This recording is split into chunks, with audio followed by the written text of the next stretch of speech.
internationales parce que l'Afrique ne peut pas être l'exception de la non-qualité. Prenons le cas de la Côte d'Ivoire, qui était premier producteur de cacao dans le monde, qui l'a perdu, qui est redevenu. Entre la Côte d'Ivoire et le Ghana, ce sont les deux plus grands producteurs. Ils sont à plus de 2 millions sur les 4 millions de cacao qui sont produits dans le monde.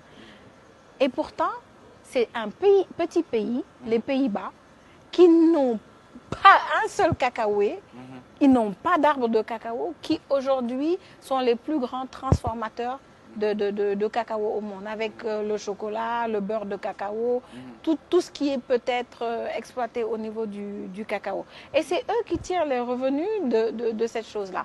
J'aime à donner l'exemple de la mangue dont on a parlé tout à l'heure. Regardez un produit comme celui-là. On en a partout en Afrique subsaharienne. Et lorsque c'est la période des mangues qui arrive, soit c'est vendu très peu cher.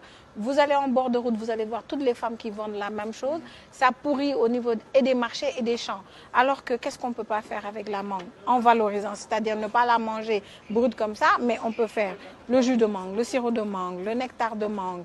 Ça, c'est pour la transformation en jus.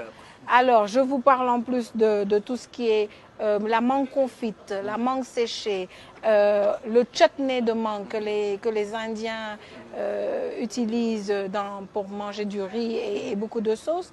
On a encore le vinaigre de mangue quand la mangue pourrit. Et quand on a épuisé toutes ces possibilités, la graine, le noyau de la mangue qui se jette, on peut encore en faire le beurre de mangue qui est utilisé en cosmétique et qui se vend 23 $ le kilo aux États-Unis. Nous, cosméticiens, on est obligés d'aller jusqu'aux États-Unis pour acheter le beurre et le ramener. Alors qu'on a la mangue chez nous. Je prends la même chose, vos clémentines au Maroc, par exemple. Les clémentines, les oranges. Qu'est-ce que vous en faites? Quand vous épluchez, les épluchures sont jetées. Mais c'est une catastrophe. Parce qu'avec une épluchure de mangue, d'orange, qu'est-ce qu'on ne peut pas faire? On fait des confitures à la bise au Maroc. Oui, mais je vais vous donner quelques petites astuces. Quand vous le trempez dans l'eau pendant 3 jours, vous avez un macérat à queue d'orange que vous vendez à l'industrie cosmétique. Vous le trempez dans l'huile, vous avez un macérat huileux. Vous le trempez dans l'alcool ou dans le sucre pendant 45 jours. Vous avez une essence qui parfume toute la pâtisserie et même l'industrie des jus. Vous utilisez les alambics que vous savez très bien faire au Maroc et vous avez des huiles essentielles. Donc, qu'est-ce qu'on va chercher ailleurs? L'Afrique a à offrir, l'Afrique a un potentiel énorme. Encore faudrait-il, pour lever ces contraintes, un vrai plaidoyer et un vrai engagement gouvernemental, non pas pour dire qu'on va financer ou autre, parce que l'Afrique a quelque chose de très spécifique. Le monde aujourd'hui est au social business. Tout le monde va chercher le social business. En Afrique, on a le social.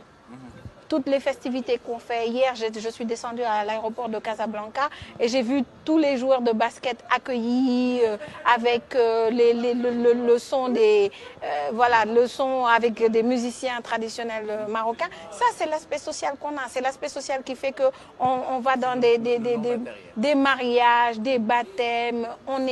Mais on ne sait pas faire le business avec le social. Le monde sait faire le business. Ils cherchent le social. Nous, on a le social, on ne sait pas chercher le business. Je regarde juste une chose, la politique de l'immigration, par exemple. Le Maroc signe des accords avec l'Occident, le Sénégal également. Au lieu que ce soit des politiques répressives, où on va peut-être mettre l'argent à la sécurité de la frontière, c'est important.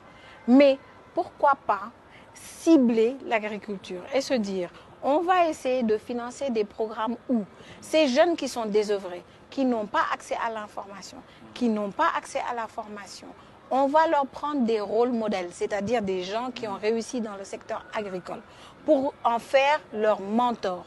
Et ces gens-là, en tant que mentis, vont être encadrés, vont être orientés pour aussi développer le secteur agricole. Parce que l'agriculture, c'est pas avoir ça ou même avoir un tracteur et être sous le soleil au champ tout le temps. C'est une chaîne de valeur qui va du semencier à celui qui a les engrais, les pesticides, etc., jusqu'au marché. C'est de la fourche à la fourchette. Et pour ça, moi, je dis que l'agriculture doit être considérée comme sexy. Alors, une agriculture sexy, c'est quoi? C'est qu'aujourd'hui, dans l'agriculture, Ça forme des gens comme moi qui sont dans la cosmétique. L'agriculture forme des gens qui sont dans les vinaigres de haute qualité, les vinaigres de table comme on les appelle, que ce soit le vinaigre d'anacarde ou le vinaigre de mangue.